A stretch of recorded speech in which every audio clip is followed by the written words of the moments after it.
ベントの資料がございます。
座り順変えてもいいですか。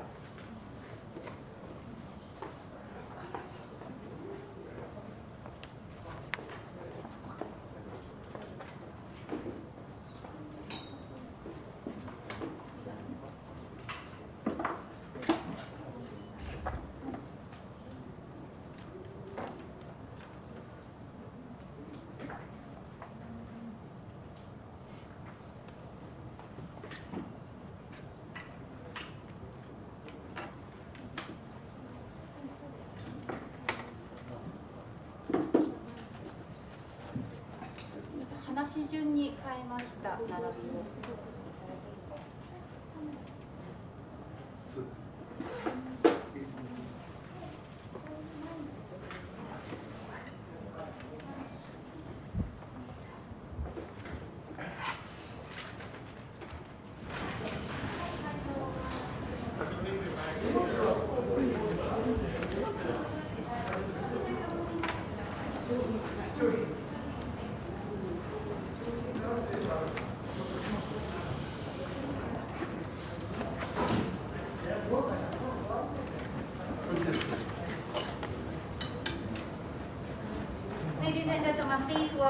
例付けスピーカー。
ではこの辺でよろしいでしょうか。ではかけます。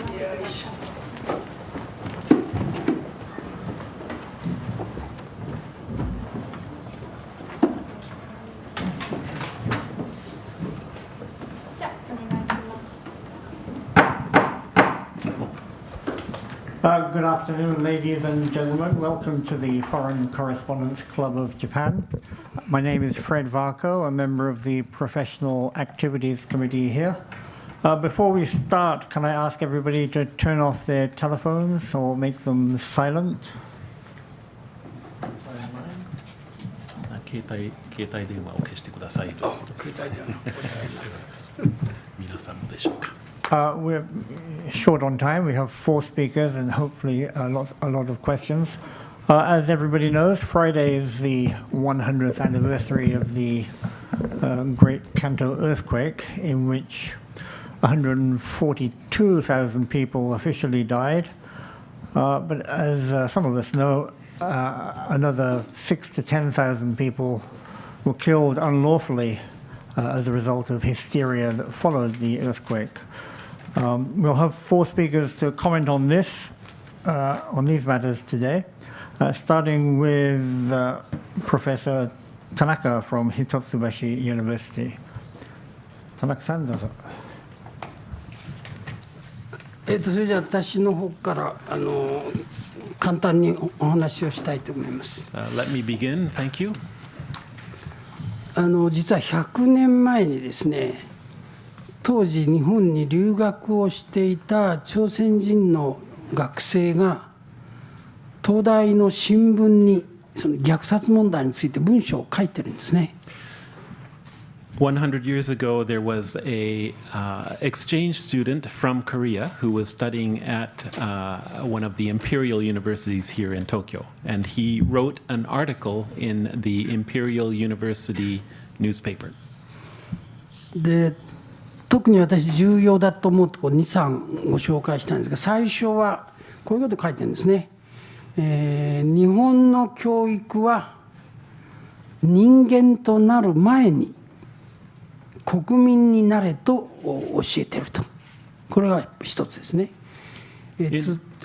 そこで切りましょう。In it, he wrote several interesting things that I'd like to share with you. The first is, he wrote, Japanese education teaches one to become a citizen first, before becoming a human being. で、次にですね、朝鮮人を殺すことをもって、日本国家に対する大いなる貢献を行っていると、功績を行っているというように見えると書いて。He also wrote, it appears that they, the Japanese citizens, believed that killing Koreans was a great contribution to the Japanese nation. 3つ目のセンテンスはですね、前の年の、ですから22年ですね。ごめんなさい。1919年の朝鮮独立運動の時にスウォン事件という虐殺事件が起き、そして次いで関東事件というのが中国の東北地方ですけど、そこで起き、そして今回の関東大震災の虐殺事件があったと。だから一連のものが同じようなものとして映っているということを書いています。And finally, he also observed that the Suwon incident that happened in Korea during the previous year's upheaval in Korea, the Suwon massacre incident, followed by the Mashima incident, and then this massacre after the Kanto earthquake, all seem to be connected. したがって震災の時に一過性の事件じゃなくて長い歴史的な重なりがあるというところを指摘して、そこで使われているもう一つのキーワードは不定先人という言葉で朝鮮人の日本に対する抵抗を表していると。So this exchange student observed, or he felt that there was a line that connected all of these incidents, and that a key word that arose in each of these incidents was in Japanese, term "fute senjin," which means unruly or disgraceful Koreans. で次に申し上げたいのは、国際連盟の常任理事国で当時日本はあったんですね、事件が起きた時。そういうこともあって、外務省はこの問題について調査をしています。そこで聞きましょう。At the time of this incident in 1923, Japan was a member of the League of Nations Executive Council, and the third division of the Treaty Bureau of Japan's Ministry of Foreign Affairs actually conducted an investigation or a study of the principles and examples of state responsibilities under international law. そして24年、虐殺事件の翌年ですけど、24年の5月に中国人については賠償金の20万円を払うことを政府として決定した記録があります。だけれどもそれは実際に執行されていません。The year after the Kanto earthquake and massacre, a decision was made that 200,000 yen at the time in consolation money would be paid for Chinese nationals, but this decision was never carried out. したがって日本政府は国家としての責任を当時認めていたということには変わりがありません。これはとても重要な認識を、我々に重要なことを示していると思います。What is important to note here is that this record shows that the Japanese government of the time acknowledged or recognized that the state carried responsibility for what happened.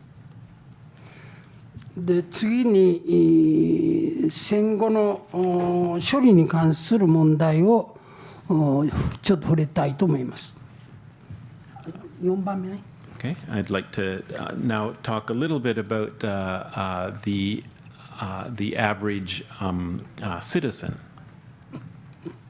で日本の戦争の後始末はご存知のように平和条約1951年の9月にサンフランシスコで結ばれた講和条約によってなされます。The formal return of sovereignty to Japan came into effect following the Treaty of Peace with Japan, or what many people refer to as the Treaty of San Francisco, which was signed in September of 1951. で実はこれはご存知のように日本の過去と最も関係の深い中国と朝鮮を除いたところで平和条約が結ばれて、その条約が効力を発したときに日本は主権を回復して国際社会に復帰するわけです。What is significant and noteworthy here is that the negotiation table for this treaty did not have any representatives from Korea or China, the two countries that were most closely associated with the past of Japan. でこのことは今日の問題にも深く私は関係していて、ついでに一言言えば、実はご存知のように朝鮮半島の北部北朝鮮とはいまだに外交関係がないまま今日を迎えているということは、この種の問題を考えるときにとても重要なことだと思います。And I think it is important to remember these things to try to understand the remaining issues between these three countries. And it is important to note that despite the return of sovereignty to Japan, Japan does not yet have diplomatic relations with the northern half of the Korean Peninsula. ですからちょっと一つ訂正してほしいのはね、事件で真島事件ってあなた訳したんだけども、関東事件なんで、それだけ直してください。さっき言えばよかった。インシデントのとこね。Mr. Tanaka just said earlier I misread the kanji for the incident, one of the incidents in the early part, not the Majima incident, but it should be read as Kando incident. Excuse me. Thank you. Okay, thank you, Tanaka-san. Next is Lim Boyao, co-chair of the Executive Committee for the 100th anniversary of the Korean and Chinese massacre after the Great Kanto earthquake. Linさん、お願いします。はい。100年前に関東大震災下で日本の軍隊、警察、自警団、民衆によって6000人以上の朝鮮人兄弟と800人近い中国人同胞が虐殺されました。100 years ago, during the Great Kanto earthquake, more than 6,000 Korean brothers and nearly 800 Chinese compatriots were massacred by Japanese troops, police, vigilantes, and citizens. 私が今日言いたいのは、これが決して100年前のことに終わるんじゃなくて、今またそのような状況が現実しようとしているということです。What I want to emphasize with you today is that this event was not something that just occurred 100 years ago, but is something that is feels like it is being repeated again today. 100年前に大震災を機会に日本政府は朝鮮人が火をつけている、爆弾を持っているなどの流言飛語を拡散しました。そして排外主義と敵外心を煽り、戒厳令を発令して、そして軍隊を出動させ、あたかもこの日本に在日の朝鮮人、中国人と敵対しているかのような仮想の戦争状態を作り出しました。On the occasion of the great earthquake, the government of Japan spread such rumors as Koreans have set fires and they have bombs, and incited xenophobia and hostility. It declared martial law and created a state of war as if Koreans and Chinese in Japan were enemies. And the military, police, vigilantes, and crowds searched for Koreans and Chinese and killed them at will. そして軍隊、警察、自警団、民衆は朝鮮人、中国人を求めて殺し回りました。Sorry, I got ahead of him there. So the vigilantes, military police, and crowds searched for Koreans and killed them at will. 100年後の今日、日本は根拠のない事実にそぐわない中国脅威論を理由に中国を仮想敵国として中国への対決姿勢を露骨にむき出してきています。そして、いわゆる中国包囲網を作り、敵基地攻撃の反撃能力という言葉に言い換えて、琉球湖のミサイル基地化、そして急激な軍備増強を進めています。世論調査によれば、日本人の9割以上が中国に対して好感を持たない、あるいは反感を持っているという事実なんです。これはこの国の政治家とメディアが作り出した中国に対する排外主義的なキャンペーンの結果です。すみません。はい。Today, 100 years later, Japan is taking the lead in creating a network of encirclement against China by displaying a blatantly confrontational stance toward China as a hypothetical enemy on the grounds of an unsubstantiated China threat theory, by calling its enemy base attack theory counterattack capability. It is turning the Nansei Islands into a missile base and rapidly building up the military. According to opinion polls, more than 90% of Japanese people feel antipathy towards China. This is the result of a xenophobic campaign against China by this country's politicians and media.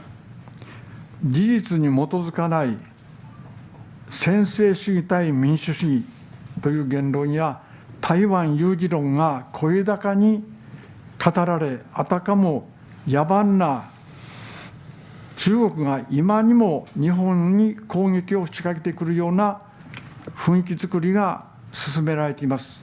これは1937年の近衛声明で有名な帽子養鳥論の再現です。帽子養鳥っていうのは暴れる品を懲らしめるっていうそのような日本政府の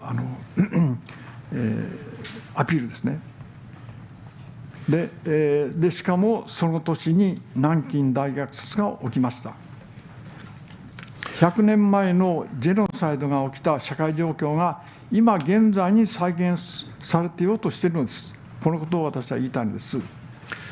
Theories of despotism versus democracy and the Taiwan emergency, which are not based on facts, are being discussed loudly, and an atmosphere of fear is being created, as if barbaric China is about to attack Japan at any moment. This is a reenactment of the 1937 rally cry, Baoji Yin Cheng, or violent punishment for insubordinate Chinese, which led directly to such atrocities as the rape of Nanjing. 100年前の関東大震災、朝鮮人、中国人虐殺を主導した日本政府は言い逃れることのできない法的、政治的、歴史的、道義的な罪と責任を背負っています。日本政府は100年前のこの朝鮮人、中国人ジェノサイドについて真相を究明し、事実を認め、国家としての責任があることを承認し、犠牲者と遺族に謝罪し、賠償しなければなりません。The social situation in which genocide occurred 100 years ago is about to be recreated in the present. The government of Japan that led the massacre of Koreans and Chinese in the Great Kanto earthquake 100 years ago bears unspeakable legal, political, historical, and moral guilt and responsibility. The government of Japan must investigate the truth about the genocide against Koreans and Chinese 100 years ago, acknowledge the facts, recognize the responsibility of the state, apologize to the victims and their families, and provide compensation. 中国の著名な作家、魯迅という人は言っています。墨で書かれたたわごとは、血で書かれた事実を隠すことはできない。どうか皆さん、私たちはやはり国境を越えて、この100年前に失われた多くの犠牲者の尊厳と名誉の回復のために努力しようではありませんか。The famous Chinese writer Lu Xun said, "Nonsense that is written in ink cannot hide facts that are written in blood. Let us continue to stand by the oppressed, discriminated, and marginalized people of the world. And I appeal to you that we together transcend national borders and strive to restore the human dignity that was lost 100 years ago." ありがとうございました。 Thank you. Thank you, Lin-san. Before we go any further, I want to thank David McIntosh for being our interpreter today. Next up is Yasunari Fujimoto from the Forum for Peace, Human Rights and Environment. Fujimoto-san. 実行委員会に関わってます平和フォーラムの藤本と申します。My name is Fujimoto with the Peace Forum. 今年9月1日、関東大震災から100年を迎えることになりました。9月1日は防災の日として広く知られていますが、しかし私たちはこの震災の最中に多くの朝鮮人が軍隊や警察、民間人によってまた民間人によって組織された自警団によって虐殺された事実を忘れてはならないと思っています。September 1st, 2023 marks the 100th anniversary of the Great Kanto earthquake. September 1st is widely known as Disaster Prevention Day in Japan, but we must not forget the fact that many Koreans and others were massacred during this disaster by vigilante groups organized by the military, police, and civilians. この事実に関して内閣府中央防災会議は2008年3月に出した報告書の中で、広範な朝鮮人迫害の背景としては、当時日本が朝鮮を支配し、その植民地支配に対する抵抗運動に直面して恐怖感を抱いていたことがあり、無理解と民族的な差別意識もあったと考えられると記載をしています。In a report issued in March 2008, the Central Disaster Prevention Council of the Cabinet Office of Japan stated, "The background to the widespread persecution of Koreans was that, at the time, Japan ruled Korea and felt fear in the face of resistance movements against its colonial rule, and it is thought that there also existed a sense of misunderstanding and ethnic discrimination." これほどの規模で人為的な殺傷行為を誘発した例は日本災害史上他に確認できずと中央防災会議が言う朝鮮人への虐殺行為は植民地支配への朝鮮民衆の抵抗に直面していたこと、日本国内においても朝鮮独立への機運が見られたこと、朝鮮人への差別があったこと、植民地支配から引き出されるさまざまな要因が絡み合って引き起こされた事件だと考えています。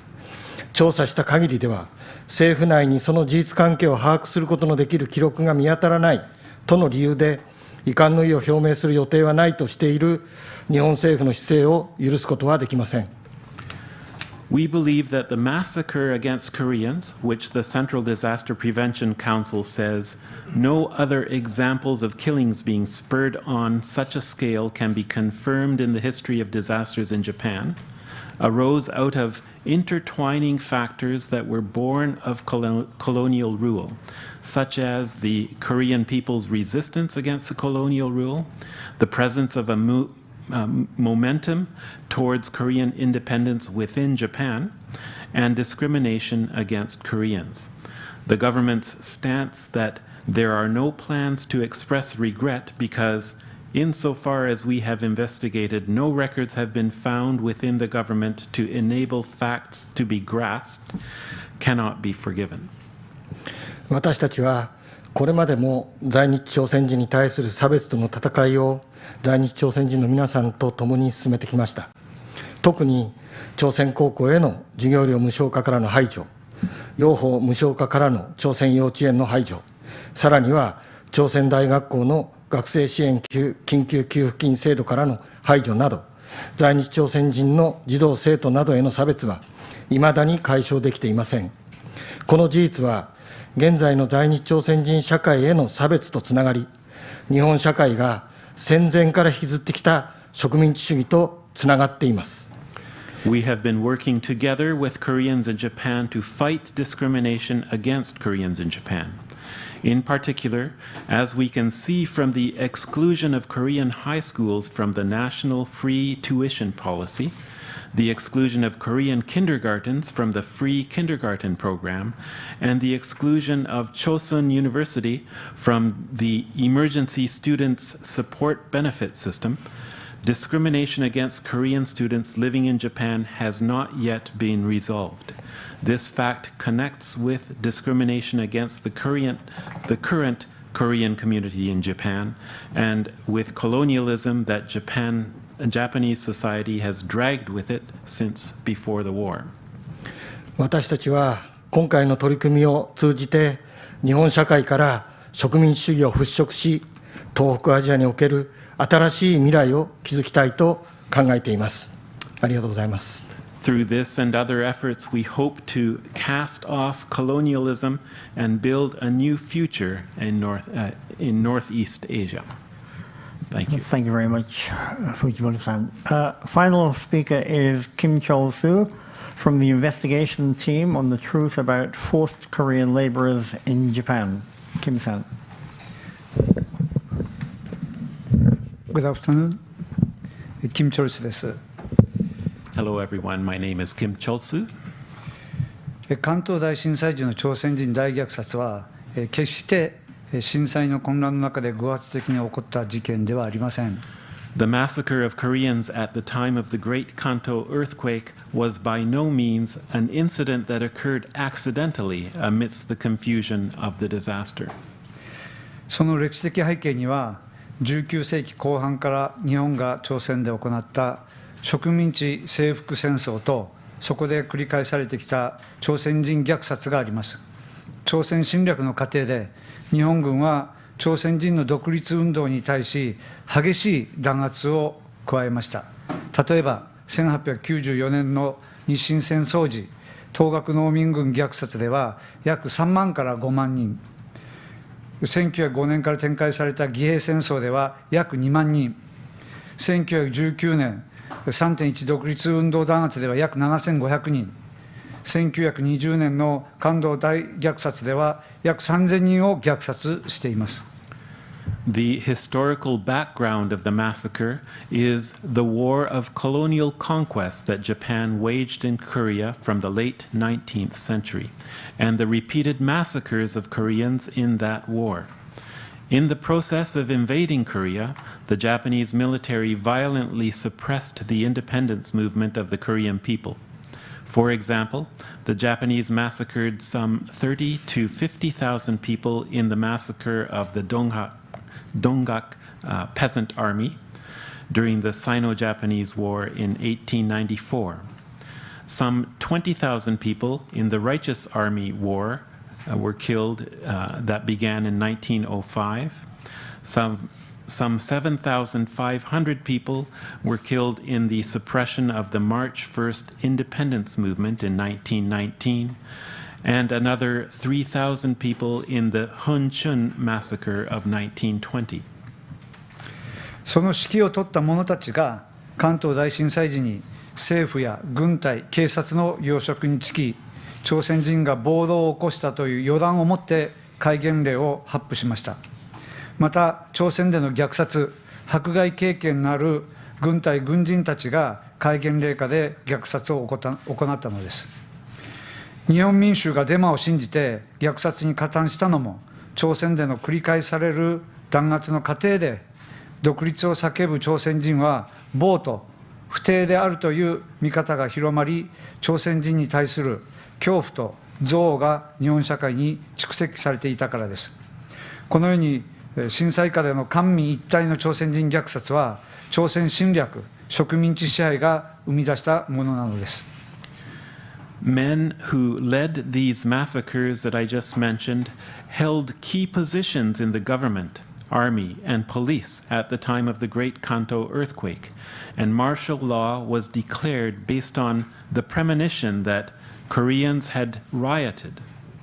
The army and soldiers who had previous experience with massacres and persecution in Korea carried out the massacres under martial law. The Japanese people believed the false rumors and joined in the massacres because, in the process of repeated oppression in Korea, the view was spread that Koreans who cried for independence were insurgents and insubordinate, and fear and hatred towards Koreans had built up in Japanese society. The massacre of Koreans by a united public-private force in the aftermath of the earthquake was therefore the product of aggression and colonial rule against Korea. しかし日本政府は、今日まで虐殺の事実を認めず、被害者と遺族に対し謝罪すらしていません。そのため、生存者や遺族は苦しみの中で生き、在日朝鮮人社会にも深いトラウマを残しました。この苦しみというのは PTSD を患った人もいます。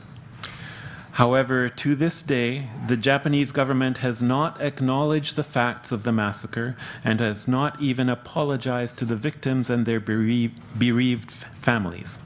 As a result, survivors and their families have lived in pain, and the Korean community in Japan has been deeply traumatized. In some cases, people suffer from what can be described as PTSD. 虐殺から100年を迎えた日本社会の現状はどうでしょうか。朝鮮民主人民共和国への制裁を背景にした朝鮮学校への迫害、朝鮮人を殺せ、抹殺しようというヘイトスピーチ、ウトロ放火事件や朝鮮総連中央本部銃撃事件など、直接的な暴力事件は後を絶ちません。朝鮮人に向けられた暴力は過去のことではなく、今続いていること、今起きていることなのです。What is the current state of Japanese society 100 years after the massacre?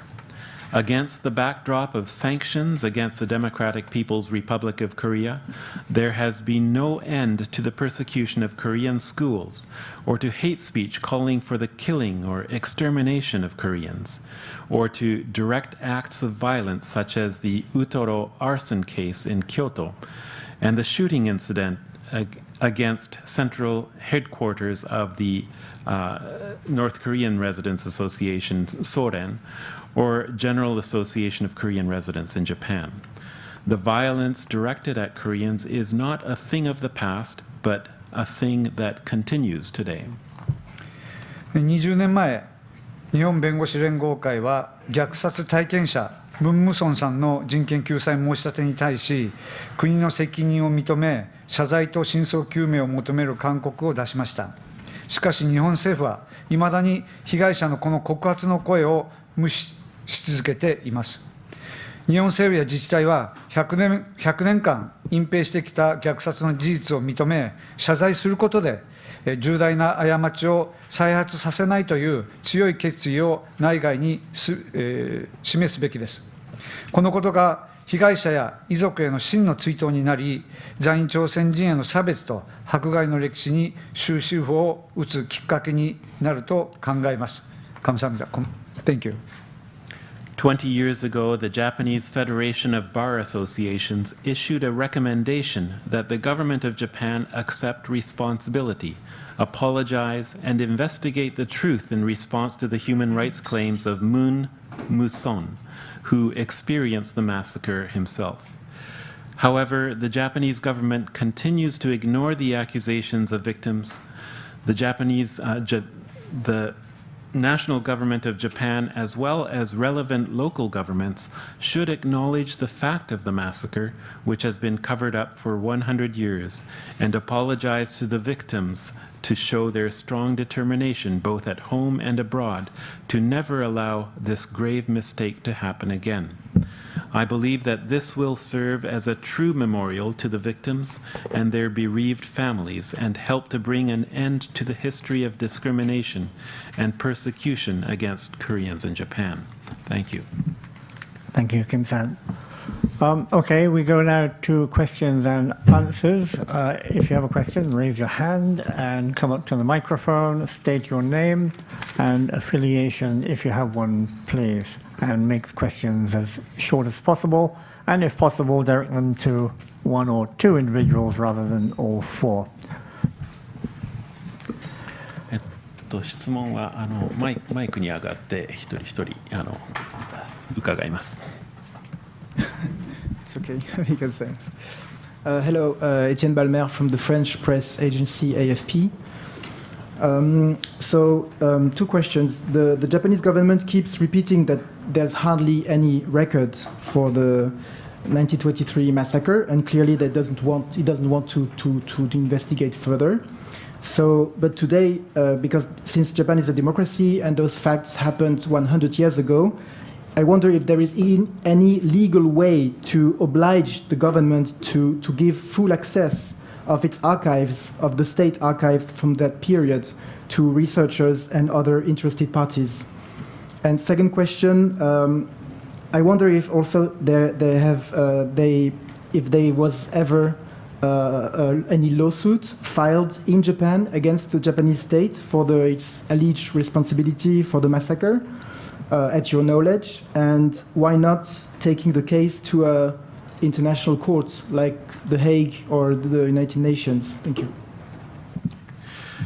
質問2つです。どなたにということはおっしゃってないんですけれども、これまで皆様のお話の中にもありましたけれども、日本政府は関東大震災における虐殺についてはっきりした記録がないということで繰り返し言い逃れてきましたけれども、100年経った今、何らかの方法で政府に対してある資料、ある記録を公開することってのを政府に強いることっていうことは何らかの方法っていうのは考えられるのでしょうか。それから2つ目の質問ですけれども、これまでに法廷で日本政府を相手に責任を認めること、補償を求めることを追及してこられたのでしょうか。そのことについてもしご存知ならお話しください。それから、もう一つは例えばハーグなどの国際法廷でこのことを訴えるという試みはされてきたことはあるのでしょうか。どなたが。Can we have a volunteer? Maybe Tanaka-san, you can take about the evidence for forcing the government to access information. 田中さん、1問目について何かありますか。政府に対して、実際にある記録を公開させる方法っていうのはあるのか。私もあんまり正確なことは答えられないですけども、実際にあるもの、こういうものがあるけれどもそれが隠されてるからこれをオープンしろということを政府に迫るというようなそういう仕組みというのは構造にはなってないと思うんですけど、どうですかね、キムさん。何かあったら言って。はい、ないと思います。Sorry, David, translate that first. So, Mr. Tanaka feels my understanding is not complete, but my understanding is that there is no real mechanism available in Japan for citizens to force the government to open records that are available. And Mr. Kim is going to add to that. 今はないんですけども、やはりそういう法律を作るべきだと思います。約15年20年ぐらい前に恒久平和立法という案がありました。それを実現、それはどういう趣旨かというと、やはり日本が今後平和国家となるためには過去の過ちをきっちりと清算しないといけない。そのためには日本政府が資料をちゃんと調べて公開し、過ちを認めると。そのために法律を作って、その恒久平和法に基づいて日本の公文書館または各資料館なんかに資料を発掘していくというような、そういう趣旨の法案があったと思うんですよね。それが潰れてしまって、今立ち消えになったので、この問題だけではなくて、強制連行の問題も含めて、そういう法律を作ってきちっと日本政府が調べるようにしていかないといけないんじゃないかと私は思います。20年前ほどっておっしゃいました。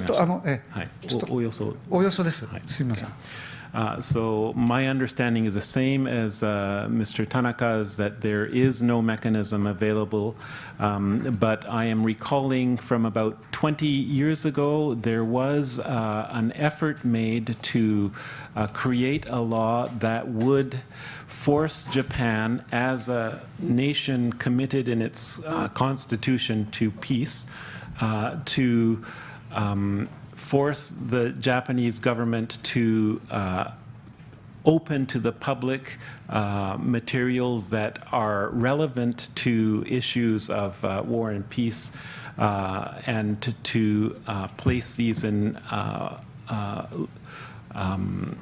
facilities that would be accessible to the public. So this would be involving all matters related to Japan's behavior during the war, including issues related to forced labor during the wartime. And so as far as I know, that effort was made about 20 years ago. It didn't result in the passage of any new law, but perhaps this is something that an effort that could be revived and would be worth doing. Can I just contribute to that? As far as I know, I believe there is something equivalent to the Freedom of Information Act in the US.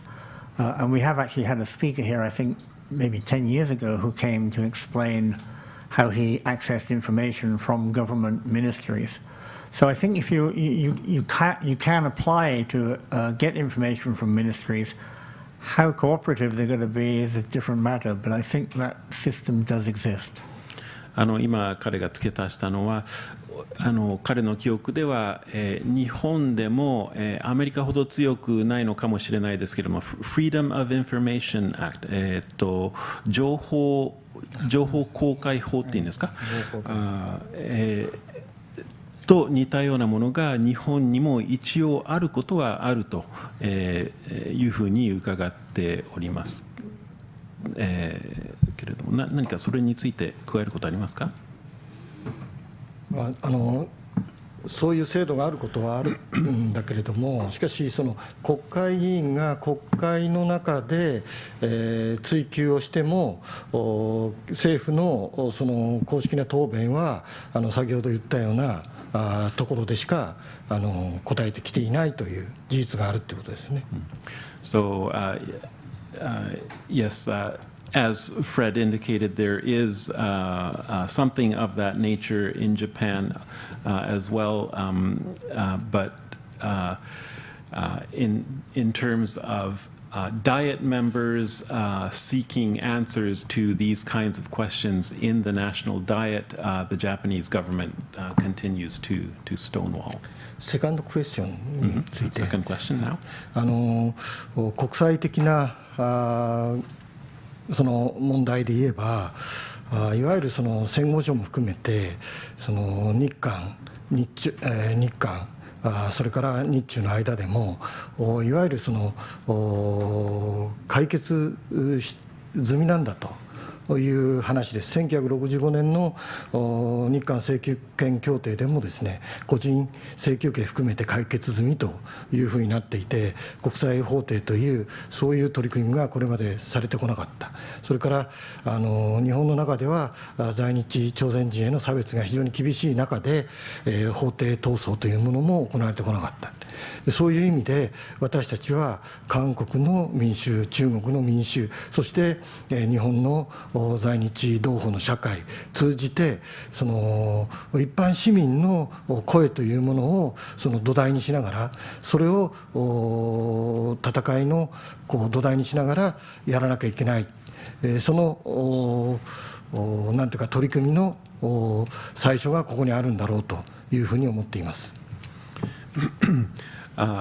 In response to the second question,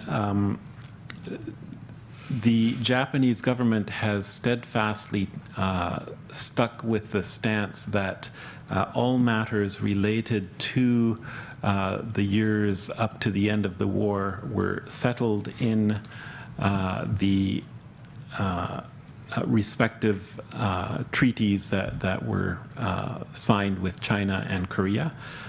In the case of Korea, it was 1965. And so the Japanese government's official stance is that all such matters have been settled, and therefore the Japanese government refuses to take any part in international legal fora. And there have not been significant efforts for Koreans in Japan, for example, to fight against discrimination within Japanese courts.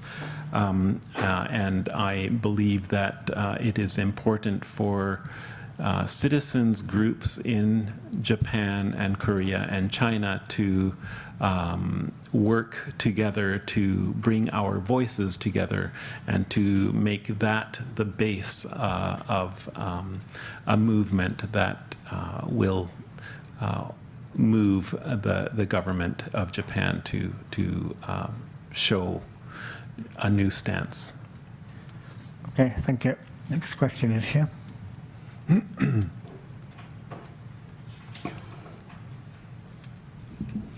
西村、北海道新聞、日本語で質問します。先ほどから出ているように、政府が動かないというときに、動かすにはやっぱり法律が必要だ。で法律がなければ、作るほかないわけで、法律を作るのは国会議員だと思います。そこで国会議員にどのような働きかけをこれまでされていて、国会議員の中に皆さんの考えを支持する人が何人ぐらいいて、今後どのような活動が期待しているのか、そして最終的に謝罪賠償をどのような形で求めるかをお聞かせください。Should I translate that into English? Yes, please.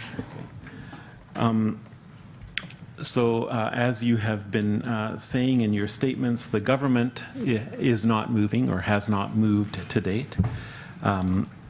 And therefore, in order for the government to move, there needs to be a legal framework for that, and laws need to be created by legislators. So my question is, what efforts have you made to move legislators to do what they would need to do to create the legal framework for that would force government to move? And sort of how many Diet members are there that you have been working with? What efforts do you see in the future that you wish to pursue? And so these are the questions. Yep. Anyone can take it. すみません。お配りした資料の中に、政府要請書と要請文というのがあると思いますが、明日の集会で、これはみんなでですね、採択をして、政府に提出すると。で、明日の集会には、立憲民主党の国会議員も来ていただける手はずになっていて、そこを通じてやっていきたいというふうに思っています。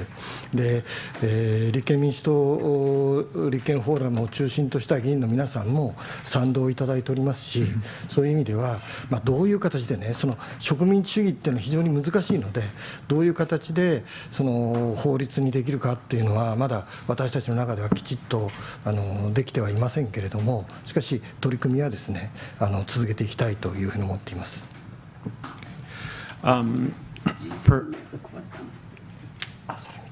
Perhaps among your materials for today's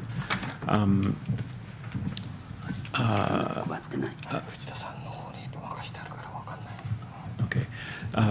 There may be among your materials a list of activities that have been carried out by the group and future activities. Among those is a meeting or a gathering, an assembly that is going to happen tomorrow. At that assembly, do you have a copy of the request to the government upon the 100th anniversary? No? Okay. Perhaps we'll need to make copies of this.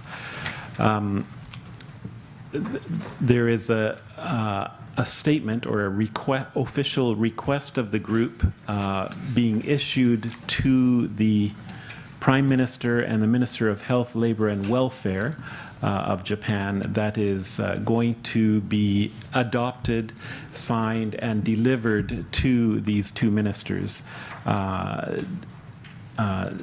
demanding acknowledgement of the events 100 years ago. So this is an event that is happening in the next couple of days.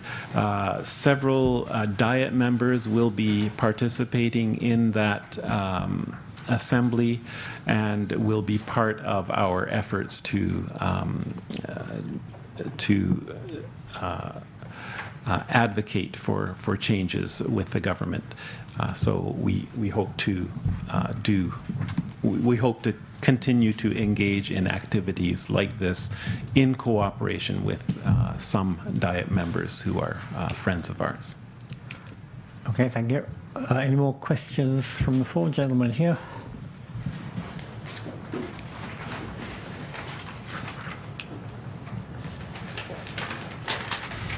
Asahi Shimbun 北野です。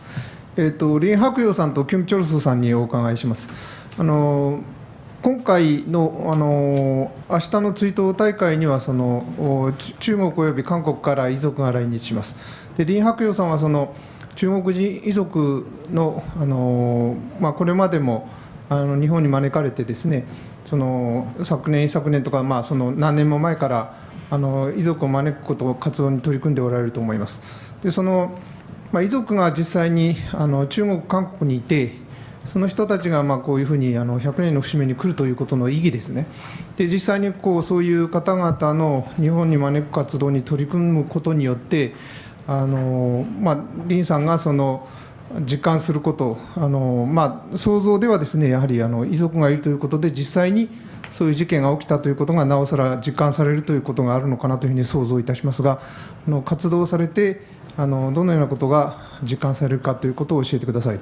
それからキム・チョルス先生にはですね、やはり在日コリアン、在日朝鮮人としてですね、おじいさんおばあさん、またご両親やそういった祖父母の代からのですね、在日コリアンの朝鮮人の方々には多かれ少なかれそういう関東大震災の経験の語り継がれているということがあると思います。で、それについて、ご自身のご経験を中心にですね、どのようなことが語り継がれていて、それをどういうふうに日本社会に伝えたいかということを教えてください。So questions to Mr. Lin and Mr. Kim. To Mr. Lin, the question is the assembly that is happening tomorrow. There will be people in attendance who are bereaved family members of victims of the massacre. Could you share with us what you personally feel is the meaning and impact of having family members attend events like these? And to Mr. Kim, there must be many Koreans in Japan who are descendants of people who witnessed or experienced some aspect of the massacre after the Kanto earthquake. Can you share with us any of the stories that you know that have been passed down through these bereaved family members? じゃあ、リンさんの方から。はい、リンです。まずこの問題、特に関東大震災における中国人の虐殺については、比較的朝鮮人の虐殺、朝鮮人兄弟の虐殺に比べてですね、やはり知る人が少ない。特に私の国、中国ではね、この事実を知ってる人は非常にも少ないわけですね。で、このことはやっぱり日本政府に今日までやはり隠蔽し続けてきた条件を作っているんじゃないかと思いますから、まず第一に知らせるということが大事だと思いますね。そのためにはやはり実際にこの被害を受けた犠牲になった人たちの遺族が立ち上がって声を出さないと誰も知らないということになりますので、私は田中さんや他の仲間たちと一緒になって10年前から中国恩州、特に恩州には虐殺された方が特に多いので、恩州からですね、毎年、コロナの時期を除いて、呼んでまいりました。そして、やはり思うことは、やはり彼らが何年経ってもこの遺族の中に深く心の傷が残っていること、そして、やはり彼らのこの怒り、悲しみ、このことを率直に日本社会に、あるいは中国社会にやっぱり訴えていくということが今大事だと、そのことが一歩一歩確保されていっていると、こう思います。すみません。Compared to the massacre that occurred against Koreans, the level of knowledge about the massacre towards the Chinese community in Japan at the time is not so well known. And this is not so well known even within China. And so we want people to know what has been concealed for so many years. And in order to do that, we felt it was most important to hear directly from bereaved family members.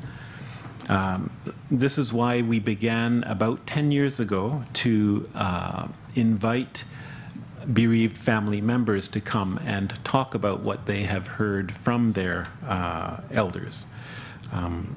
Especially the number of people who suffered seems to be highest in Onshu, ですか? Wenzhou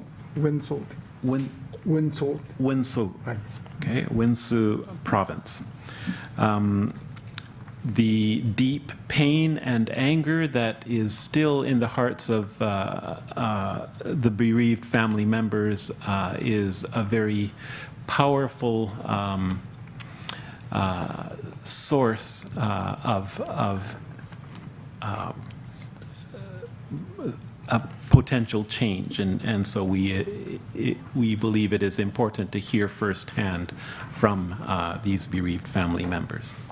はい、ちょっと続けて言う。で、今被害者たちはこの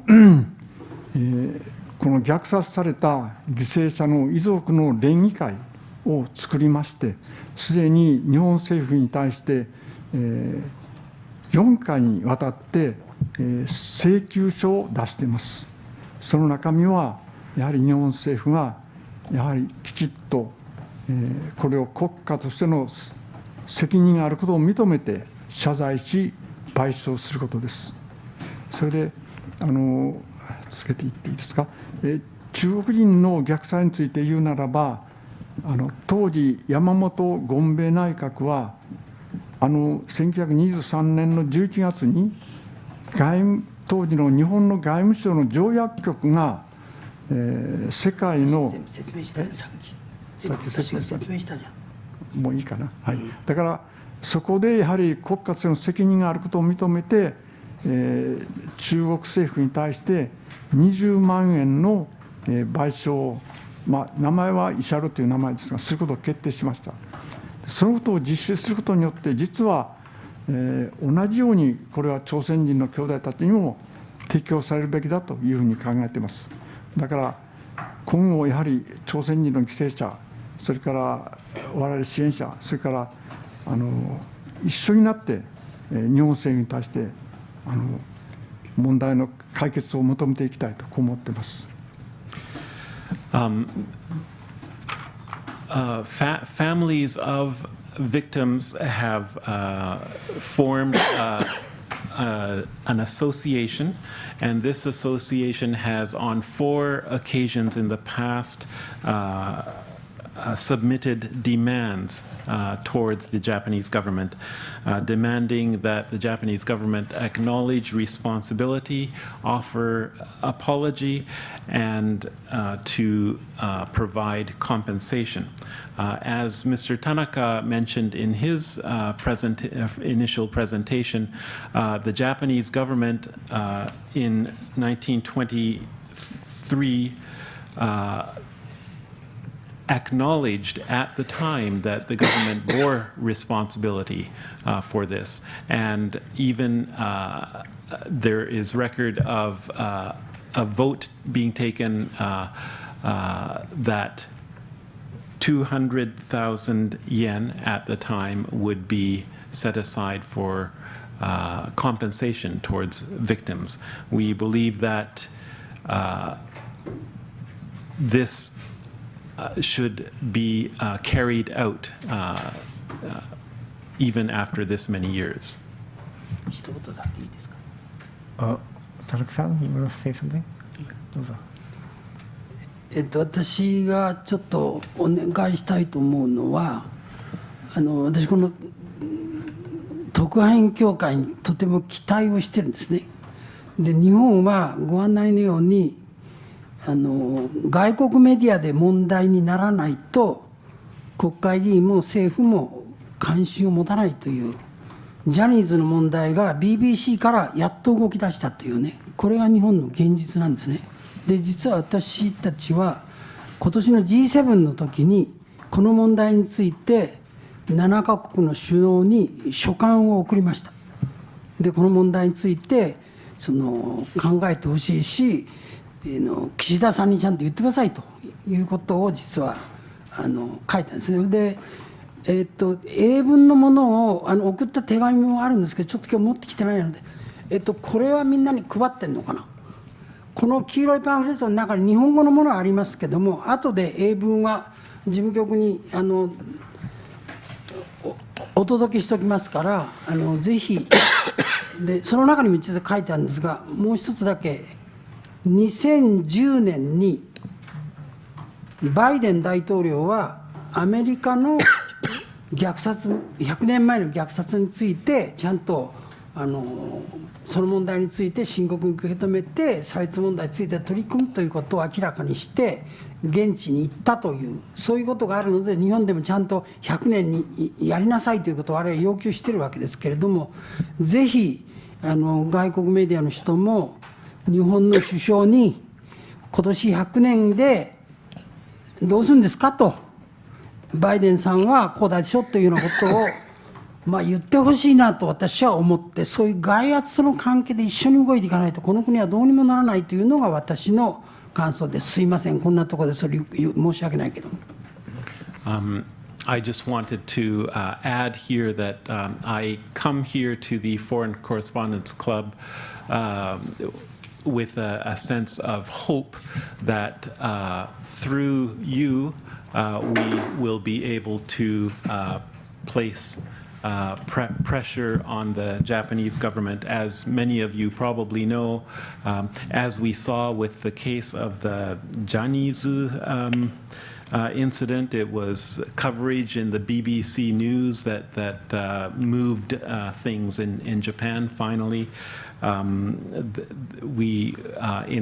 Sadly, in many cases, it is the foreign press that first reports and brings to light issues that eventually lead to change in Japan.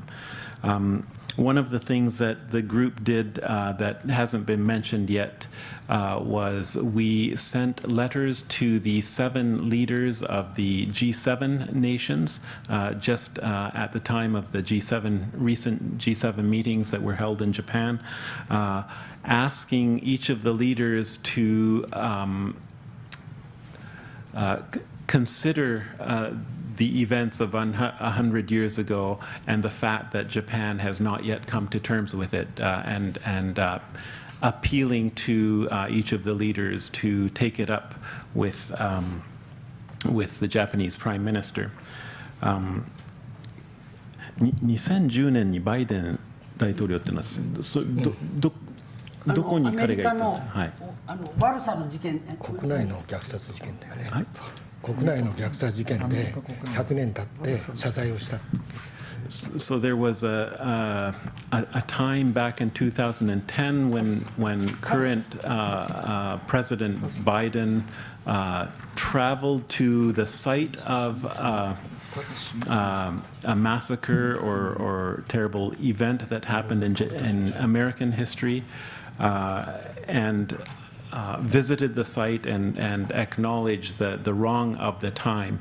And so hearkening back to that, we would like to call upon Japanese politicians, especially the leadership, to ask what Japanese leaders are prepared to do today, 100 years from this terrible event. ちょっと正確なことは2021年オクラホマ州のタルサというところの事件です。Sorry.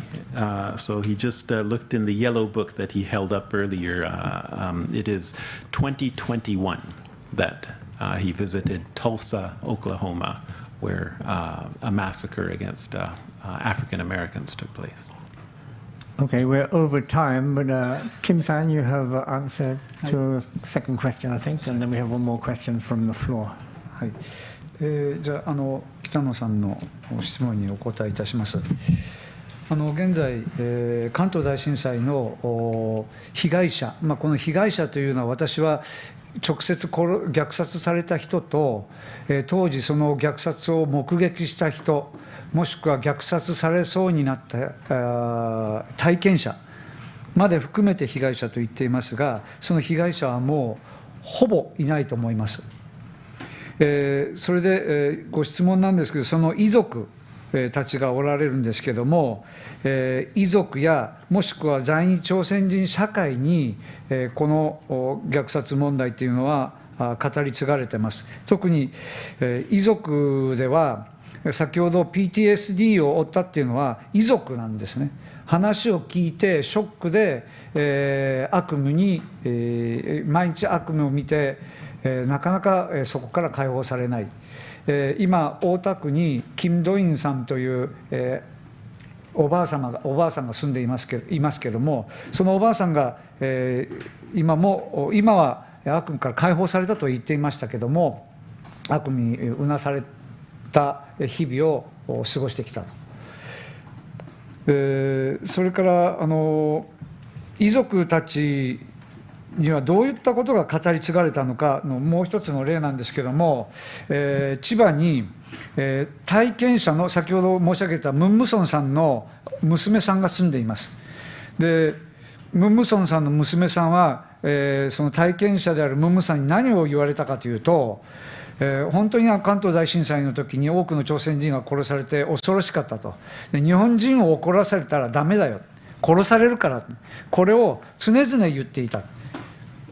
で、気をつけなきゃいけない、そのように語り継がれている、つまり、恐怖心というか、また繰り返されるんではないかという、そういった、語りですね。ただ、その恐怖心だけではなくて、この問題について謝罪や賠償や真相究明を求めているのは、反日ではなくて、やはり私たちが日本で暮らしていく上で、平和な日本の社会で安心して暮らしていくためには、やはり真相究明をし、謝罪してもらいたい。ムン・ムサンさんはまたこういうふうに言っています。私はお金が欲しいんではないと。無残に殺された朝鮮人の無念を晴らすために、戦っているんだというふうに言っています。そういう意味で、この平和、友好、このためにも、この関東大震災の虐殺問題を忘れず、これを、教訓にしながら、代々これを引き継いでいかないといけないというような、そんな語りだと思います。で、私も実際に、学校でもそうですし、在日朝鮮人、あ、そうか、すみませんすみませんでした。はい。So the question to me was what is how our story is being passed down, and what is the sort of the value, or what are the contents of the stories being passed down from through survivors and their descendants. When I say victims of the Kanto earthquake massacre, there are those who were killed who, of course, cannot speak anymore.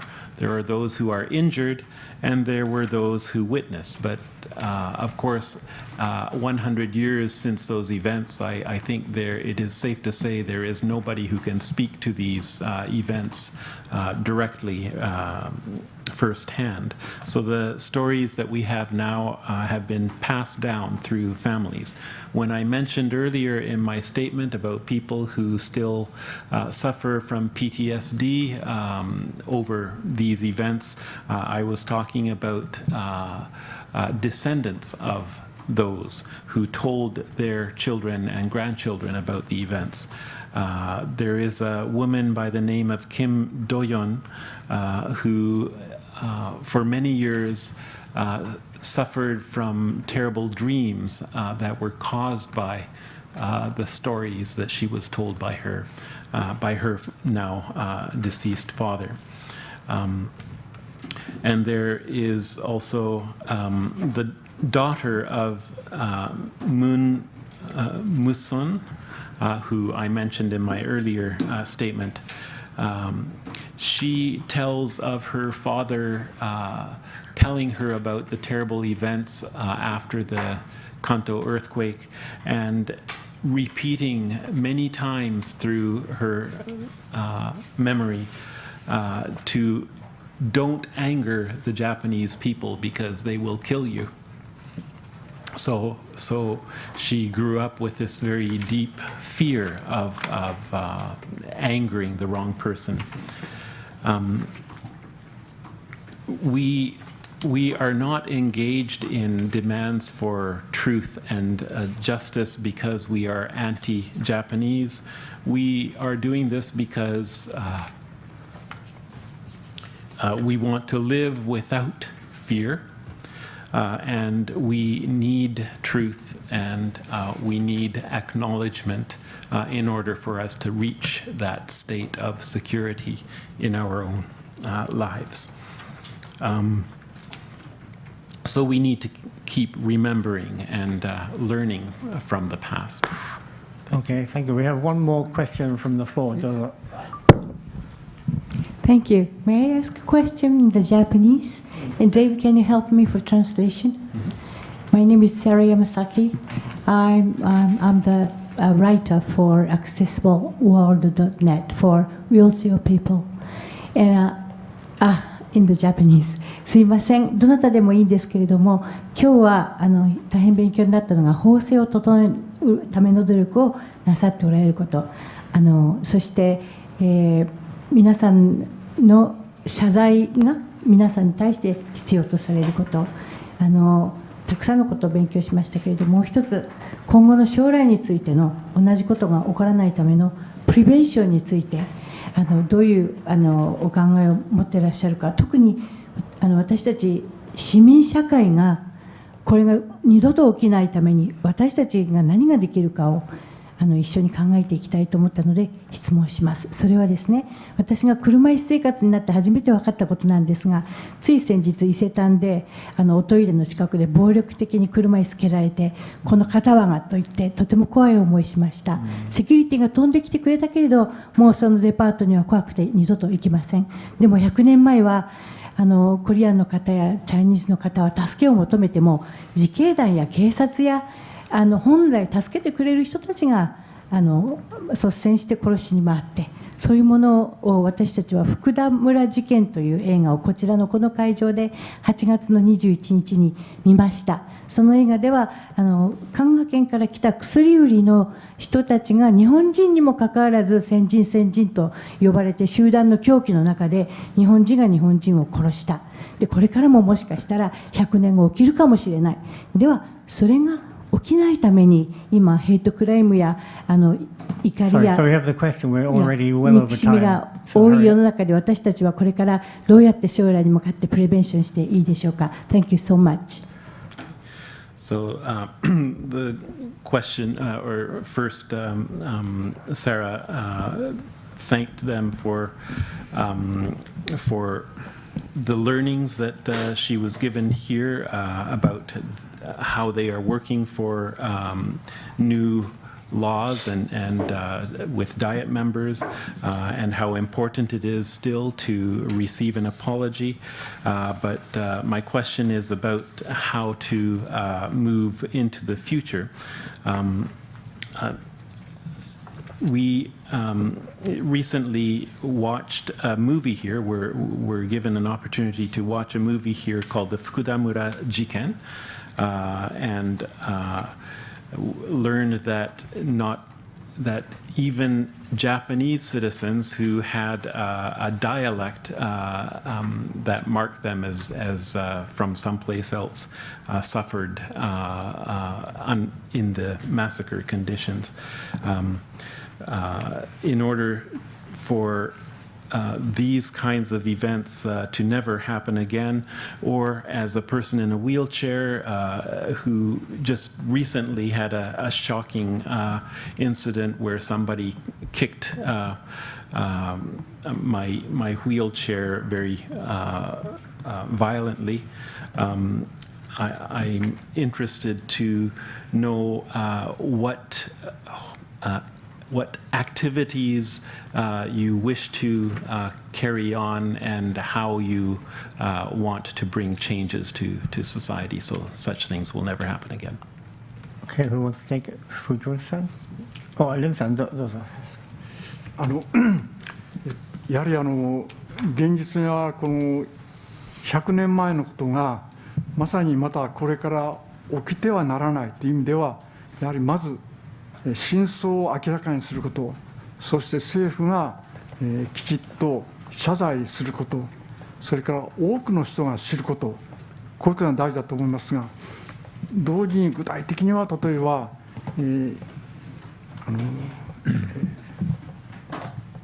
ジェノサイド条約の加盟はまだ日本はしてないんですね。それから人種差別禁止法との非常に大事な法律がまだ国会で、途中までの審議がいろいろあるんですけども、それも制定されていません。こういう最低限のこうした法的な確保がいるんじゃないかと思います。それから、実は私たちはこのことでアメリカの友人たちと連携を取って、でこの活動にアメリカから、9人の仲間がやってきます。彼らはつい先月にはサンフランシスコで100人の集会を開いて、日本の関東大震災のジェノサイドを勉強し、これをまた世界に広げていこうという形で、来られます。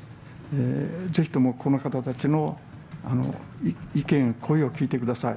具体的には31日明日の2時半から文教シビックセンターの2時半に5階で記者会見あります。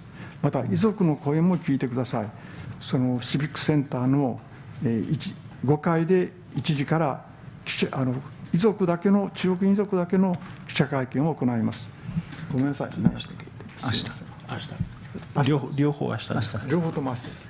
文教シビックセンター。So these are events that happened 100 years ago that we are remembering now, but in order for us to ensure that such things never happen again, we must know the facts. We must receive the apologies for those facts, and many people must know. One thing that the Japanese government has yet to do is to pass an anti-discrimination law, which many people have been calling for years. This is one thing that we will continue to advocate for. And also, I'd just like to draw your attention to two events that are happening tomorrow. The first is a press conference that will welcome 9 people from the United States who are coming to join us for discussion and to help to spread to the United States and other parts of the world the news or information about the Kanto earthquake massacre. That is at 2:30 p.m. tomorrow. At the Bunkyo Civic Center,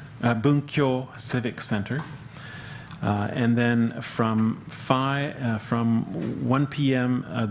Before that, at the same place, there are Chinese members of bereaved Chinese families who are going to be holding a press conference as well. That is at 1 p.m. at the Bunkyo Civic Center. Okay, thank you. Okay, thank you very much for coming, ladies and gentlemen, and thank you very much to our speakers, Fujimoto-san, Kim-san, Lin-san, and Tanaka-san. And maybe you can have, if you have more questions, you can contact them directly. Thank you very much. We are finished.